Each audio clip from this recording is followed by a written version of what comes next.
Well, good afternoon, folks, and welcome back to Edward's Wild World of Nature, episode 3. Now, this is coming a little bit sooner than I'd first anticipated because I'd forgotten. I checked my holiday calendar again this week, and this weekend is my weekend off. And I remember why I booked it now, because I thought that Deep in St James Exotic Pet Refuge were having one of their open days this weekend, which they were. But sadly, due to coronavirus, that has now been cancelled. So, yes, I've come out here, and I'll show you where I am in a few moments. But yes, I've come out here to this lovely wetland, and I'm going to be showing you all what you can expect to see out here during the summer. Right, so for today's vlog, I brought you guys out to one of my favourite bird watching spots, locally anyway. Welcome to Deeping Lakes.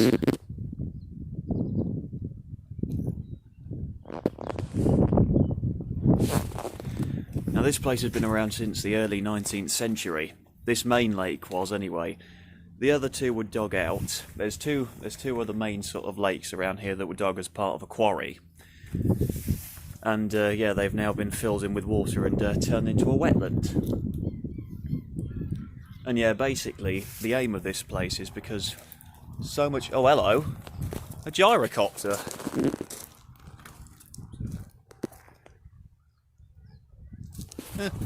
There's something you don't see much nowadays.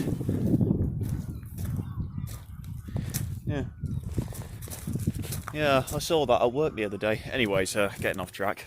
So yeah, basically the aim of this main lake, they've kept a lot of the islands out here tree-free. Basically, they've cut all the trees down so that natural vegetation can sprout, and ground-nesting birds such as lapwings, other plovers, and potentially others like gulls, and maybe other species of waders that may potentially return here in the future, have a decent place to nest.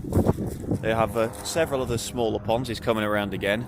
Then on the lake where the main hide is, they did have an osprey platform. Sadly, the cormorants have completely demolished the nest that the rangers had specially prepared for them and use it for their own nests. But there are still a lot of good wildlife around here to see. It's the wrong time of year for them now, but out on the island by the main hide, there's long-eared owls that come out here to roost during the winter. So I may be coming back here in a later vlog and seeing if I can try to film these. But I'm going to need to... the wildlife sightings will be very brief, because unfortunately I've just realised I didn't charge the camera, and I haven't brought the spare battery for it either, so the majority of stuff may have to be filmed on my phone. So I'll do my best, but I've got to get a proper shot of this guy. Hang on. That is really something you do not see every day.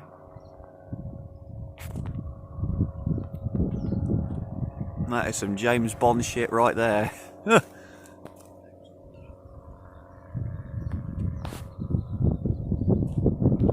Excuse my language.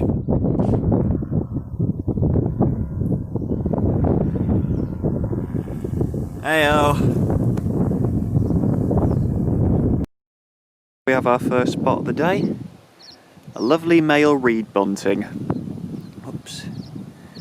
Once again, he is way too far away for me to get a decent shot, and the camera is wobbling everywhere. So I'll try and keep this brief. Now, reed buntings, you'll often see them sat on the top of reed stems like this one. And the males will broadcast their song to attract females to their territory. And also warn other males to keep out of it. I can hear this one singing, but there's another one singing further off. So there's obviously a singing dispute going on.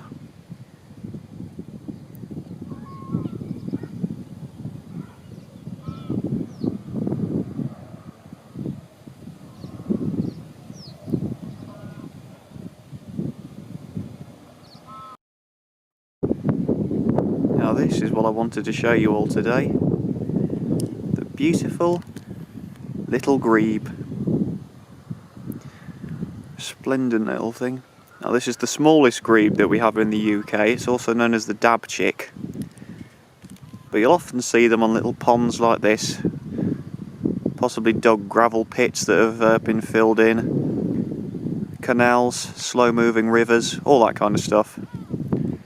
Very resplendent with the black back, rufous head, that lovely yellow base of the bill.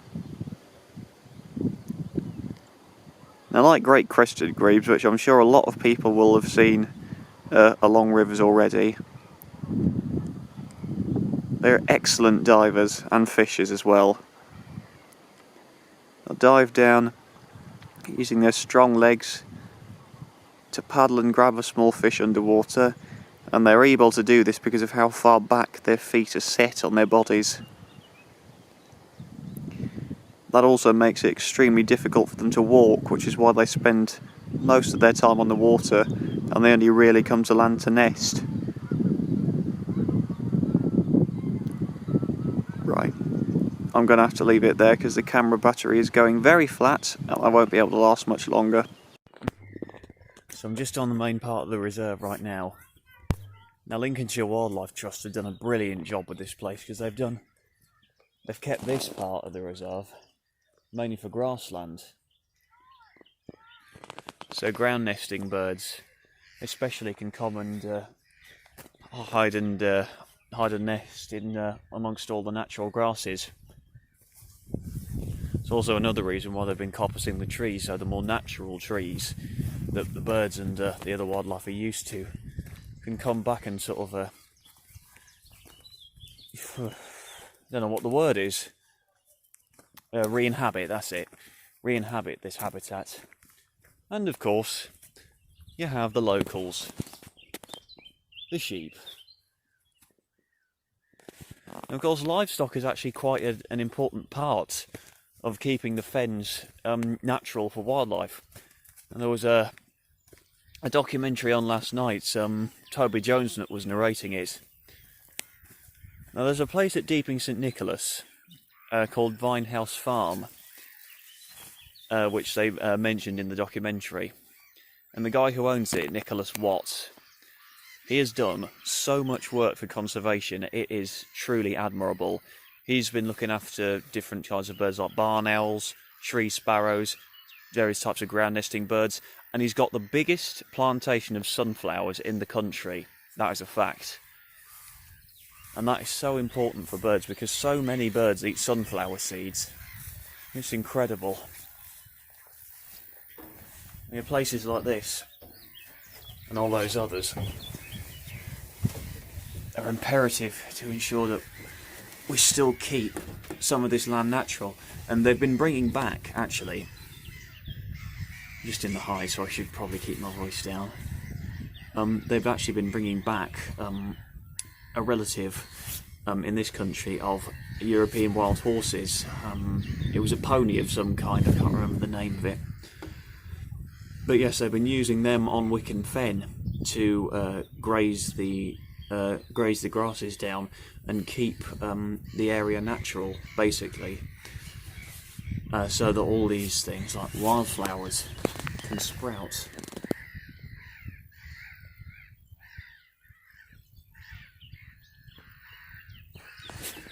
Now, wildflower meadow loss is one of the major reasons why we've lost so many animals like bees and butterflies, why we're losing them anyway, and why certain animals like yellowhammers and turtle doves as well. Turtle doves were very badly hit when meadows were moved out of the way for farmland, because they actually rely a lot on the seeds of certain wildflowers as one of their food sources. You wouldn't have thought that a dove would eat something like that, but they do. That was why it was so devastating to their numbers. They have suffered 97% loss of their numbers since wildflower meadows have disappeared. That's why so many trusts like Lincolnshire Wildlife Trust, Leicestershire, Norfolk, the RSPB, all of these people are working to try and bring this back. That's why it's so important. Now, there is actually a place near here where turtle doves pass through on their migration routes each year, and I was hoping to get a glimpse today. Unfortunately, I am a bit too late for them, so I'm going to need to time my visit to the place again very well next year to ensure that I don't miss them passing through, because that is a once-in-a-lifetime opportunity. I'll leave it here and see what I can see out in the main lake. I don't know whether you can see them in here, but the black-headed gulls have got chicks of their own.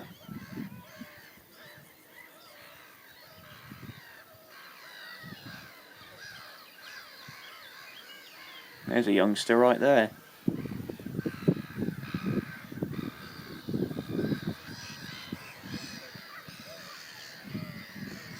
Not quite to that flying stage yet, are you, young fella? There's another. Gull colonies can be so raucous sometimes. And of course we've got the familiar mute swan.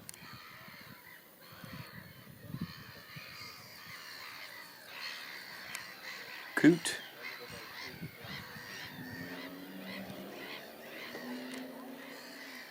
I think all the ducks may have retreated to the main lake, so I'll head over there in a minute.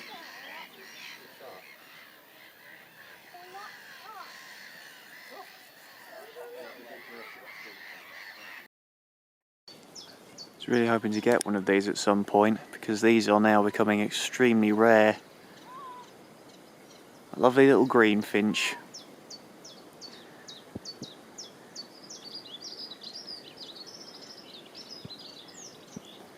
Unfortunately, these guys have suffered a huge loss of their numbers because of a particular disease at bird tables that affects only them, and no other finch has been affected by it.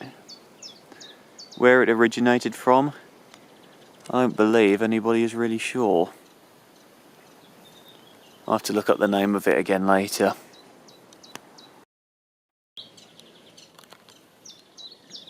Been meaning to catch this little beauty for a while.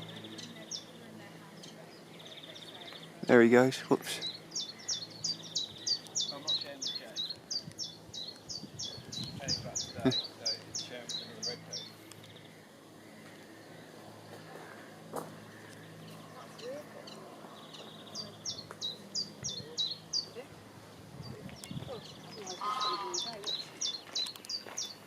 There. No, he isn't.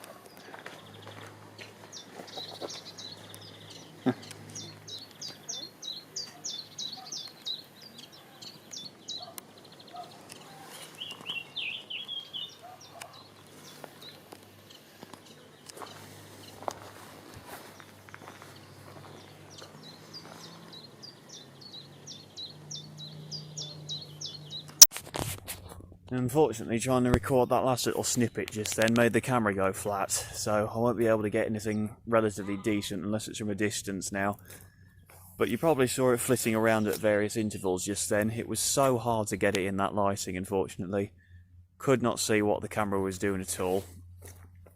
But that little bird that I was catching just then, you probably heard from its song, it was a chiffchaff. Noted, of course, for its two-stroke song. Chiffchaffs are warblers. Now they come over, like all other warblers, to this country from Africa every year. And that one there, the chiffchaff, has a very close relative in this country. Now reed warblers are sort of divided up into categories. You've got the ones that live in the woodlands, ones that live in the wetlands, ones that live on heaths, all the other kinds of places. Now in woodlands, there are two particular types of warblers that you need to listen out for, and that is chiffchaff and willow warbler. Chiffchaff, of course, has that very distinct two-stroke song. The willow warbler has a slightly descending song. It'll start with a high note and sort of go lower in pitch as it goes along. It's a sort of very liquidy sort of song. But they do look very similar, and it's only through that song that you can tell them apart. Chiffchaffs are... they have slightly more yellow on their breast, I believe, and willow warblers are slightly paler, but that is literally the only identification clue, because warblers fill out the identity picture of what we define as little brown job, basically to a T. So you really need to know what to look out for when you come out here, if you don't hear them singing anyway. But yes, that is the last good snippet of the day that I'll be able to catch on the camera. The rest will be done on my phone, unfortunately, so it won't be quite as good. But I'll see what I can find on the main lake. And it's just like it was out here on Monday. I came out here with my grandma for a little reunion after lockdown. And we took a little walk around the main lake, and there were so many swans, and there still are. It blew our minds because we haven't seen this many on the lake in years.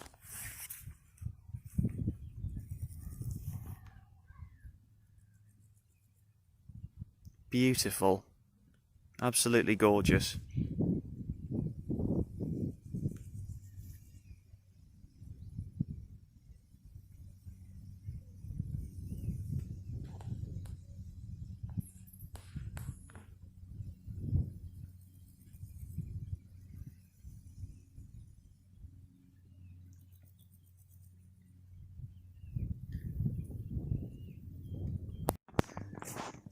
Now this is the kind of habitat that I find fun to walk through.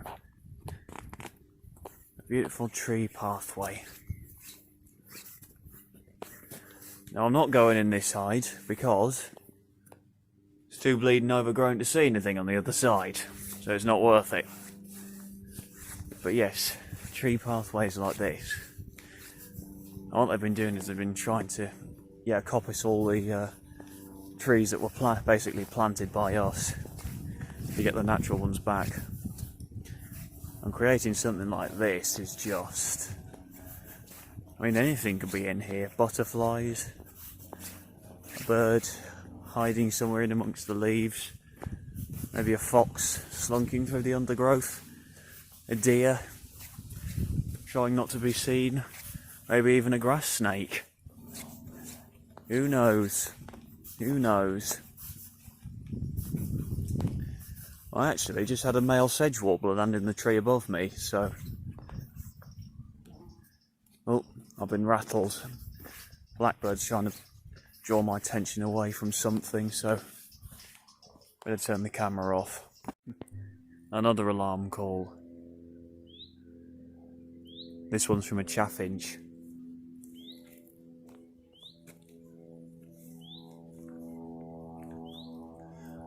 There's another family walking in front of me, so obviously he's just trying to tell the chicks wherever they are to stay quiet until the danger's past.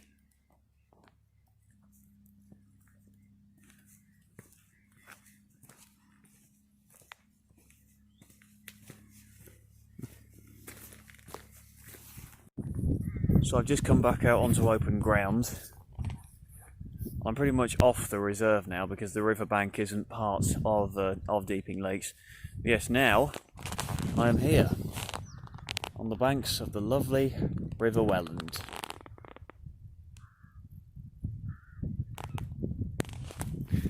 And behind me is a beautiful wild grass and wildflower meadow. Perfect for animals like this bee that's just buzzing around my head. Yeah. But this place, this reserve, to me at least, is 160 acres of just pure natural bliss. It's wonderful. You can do a full circuit of the place in about 30 minutes, really, unless you spend a good few hours in the hides. I just came out here, and in amongst all the nettles and such, I just saw a male pheasant pop his head up. Didn't manage to get a good shot of him before he ran away, but yeah, you can even expect to see stuff like partridge out here. And there's all kinds of owls, barn owls, little owls, the long-eared owls that come out here in the winter. Short-eared owls will be on the surrounding fields. And there is the potential of a tawny owl in the woods at night time. And I'm very happy to say I've seen them all. Not just on this reserve though. So yes, you can either come out here for a day just to walk with the kids or the dog. You can't take dogs on the reserve, by the way, that's not allowed. You can take them along the riverbank though. Or for the more sort of in mindset bird watchers out there, you can come out here with a target of what you want to see, because trust me, there is a lot to see out here, and if you want to find something, more often than not you will, as long as you have patience, perseverance, and you give yourself enough time as well, because out here time is everything in the natural world. So is punctuality, which means a lot of early mornings. That may sound like a pain, but it is fruitful, trust me. And I plan to start doing that a lot more for this vlogging series, because I do not live close to too many different nature reserves, but those that I do live closer to, I will make a big effort to show you what it is like just to go out and just sit in nature for a day, because it really is worth it. So I'm going to leave this part of today's vlog here, and when we come back I'll be bringing you more factoids on some of the birds that I found today. See you back home. Right, so welcome back everybody. Interesting fact for you, it's now Monday evening. Unfortunately I've had a very busy weekend and I couldn't record what was left, what other factoids I wanted to give out on the same day as when I was recording all the wildlife, partly because the camera ran dead. So, yeah, that just shows you how well prepared I am for this stuff. But a lot of the time in nature, certain things are spur of the moment, so you just have to be prepared. But yes, so, first thing I wanted to talk to you about was the reed bunting. Now, reed buntings, as you saw, the males are very resplendent with that black head, white neck, and I probably didn't get a good enough shot of it, but they have a sort of mustache stripe as well down the side of their face.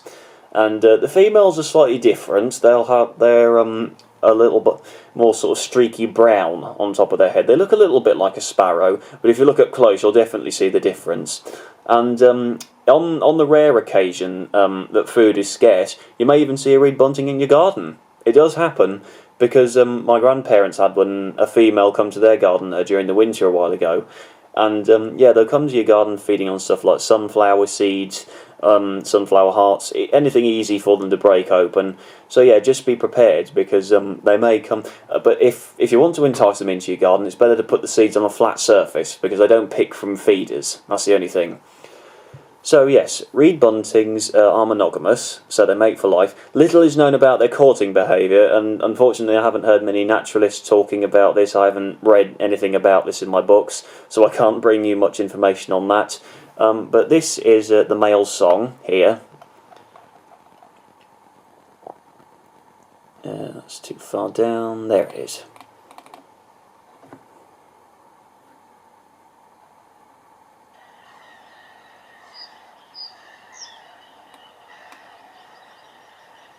You might have heard this when I was recording earlier, but it was rather windy, so I don't know whether you would have done.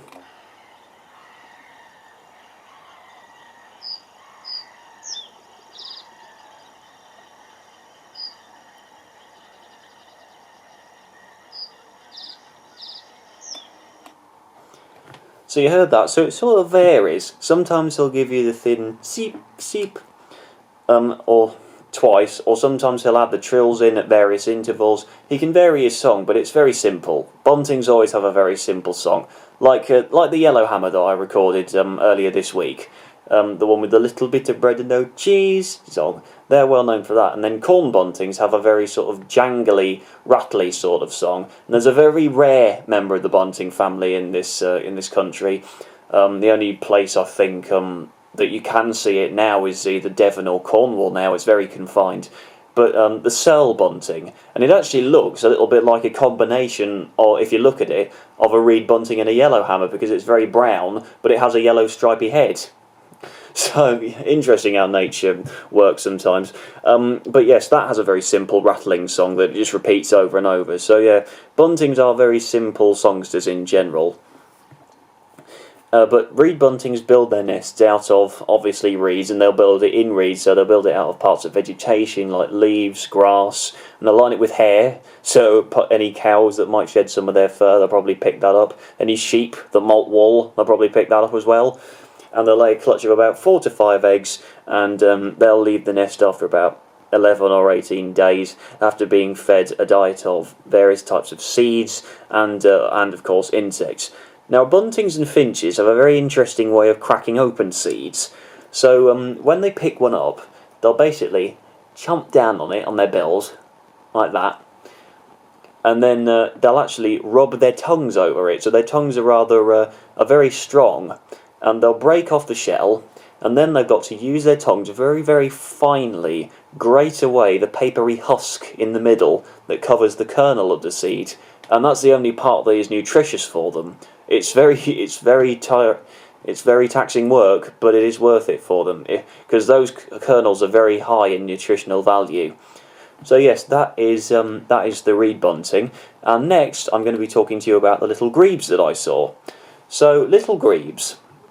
Now all grebes I find very fascinating because they obviously are some of the very few birds in this country that will dive straight down and just take fish straight out of the water. They're very streamlined, and they're very fast underwater because of how far their legs are set back on their body. And they're so far set back on their body, I did mention this while I was out, but they can't walk on land very well because their legs are so far back they can't balance, which for me earns them the title of clumsy on land and heavy in the air. Now there are 5 types of grebe that we can see in this country. Now a lot of you may have only seen, the keen-eyed naturalists may have seen 2 of them. A lot of people who are often possibly driving along the riverside or possibly by a lakeside, you'll often see this one, the great crested grebe. That's the largest one we can see in this country, and also the most common.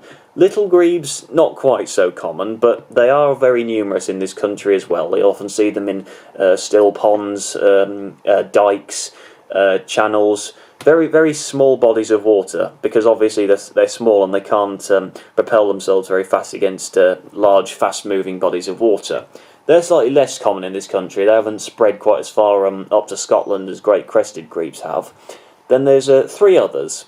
One that's only a winter visitor, the red-necked grebe. Looks a little bit like a great crested grebe, but obviously it's got a flat head, no crest, and of course the red neck. And then there's 2 very, very similar looking ones, the Slavonian grebe and the black-necked grebe. Now both of these look very, very similar to each other, but it's only looking at photos that you'll be able to tell them apart. I can't exactly put it into words how different they are. But yes, they are both making a comeback in this country, and up north, in Scotland, there have been some cases of Slavonian grebes and black-necked grebes nesting up there. So it is good to know that they are coming back to this country now. Yes, but little grebes. Now, like all grebes, obviously they'll feed on various different types of fish, minnows, sticklebacks, bullheads, all different types of small fish that they can easily eat. And unlike the great crested grebe, which normally feeds primarily on fish, they'll also eat various types of aquatic plants and insects like water boatmen and flies and such. But they are monogamous. Like reed buntings, they'll mate for life, and they'll build a different nest every year, but they'll build it on the same pond. And they're very different to, well, birds like ducks and such, who often build their nests rather close to a bank or anchor theirs to a bank. They build theirs primarily on the water, like coots and such, because coots build their nest out of reeds and such and anchor them to reeds. That they'll build it out of reeds and they'll anchor them to reeds. I know how that sounds. But yes, little grebes do the same, and they'll keep piling on nesting material onto their nests, because if rain comes in and starts filling up the pond that they're living in, that could potentially endanger the eggs if the nest gets flooded. So they need to keep piling nesting material onto that nest to ensure that the water doesn't get in and chill the eggs. So this is the call of the little grebe. And this is their display call. You'll often hear this when there's an intruder neighbour around, or a potential predator like a magpie or a rook or a crow, or other types of intruders like coots or ducks and such.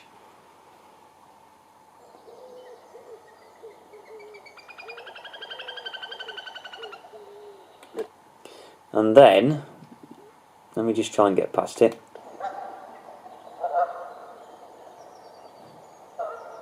This is their alarm call.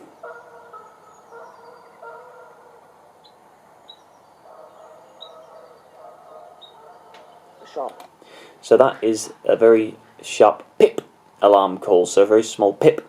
Now, it's very hard to hear that. Obviously, the microphone wasn't picking. I don't know whether the camera picked it up. I hope you guys heard that.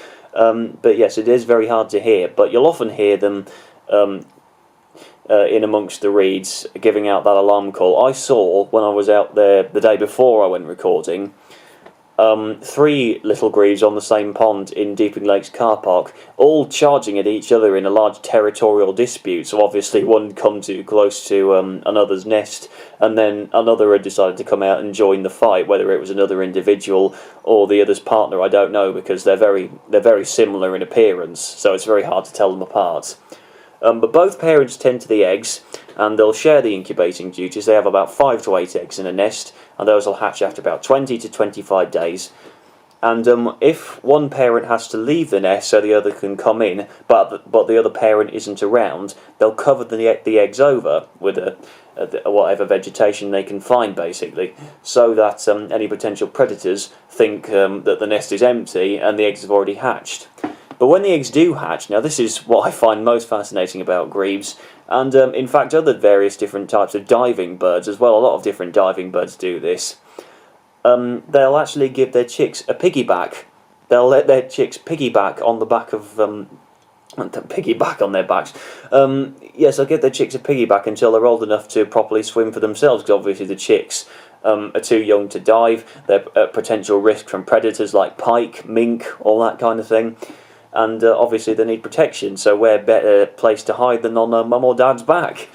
But after they've fed, now a lot of birds, well all birds actually, have a special pouch inside their bodies below the stomach, known as the gizzard, which is where they grind up their food. Now a lot of birds, when they've eaten seed or heavy plant material like swans or ducks, they'll often eat grit. They'll often try and find some grits to grind up that food in the gizzard, because obviously their stomachs are too small to actually grind it up in there.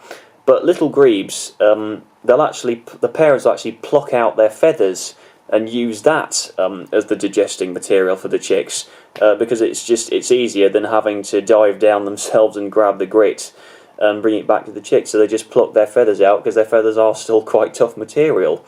And then of course, after they're about 1 year old, the chicks will leave their parents and go off and raise chicks of their own. Circle of life.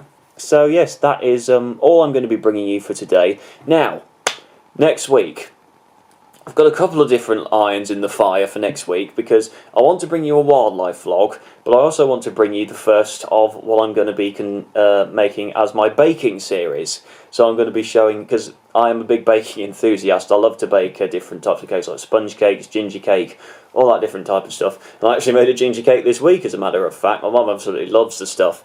So I'm actually going to be bringing you guys some of my baking tutorials. Now, to those of you who might know me on social media, or those of you who follow me on Instagram, actually, I'll post it on Facebook and Instagram. If anybody wants to join in, I'm going to do it as a live stream. So I'm going to do it as a baking live stream for anybody that wants to come along during the week. And I'm going to post the list of ingredients for what I'm going to be making that week on my Facebook and Instagram, just so you guys know what to bring along and there's no rushing as soon as the live stream comes on.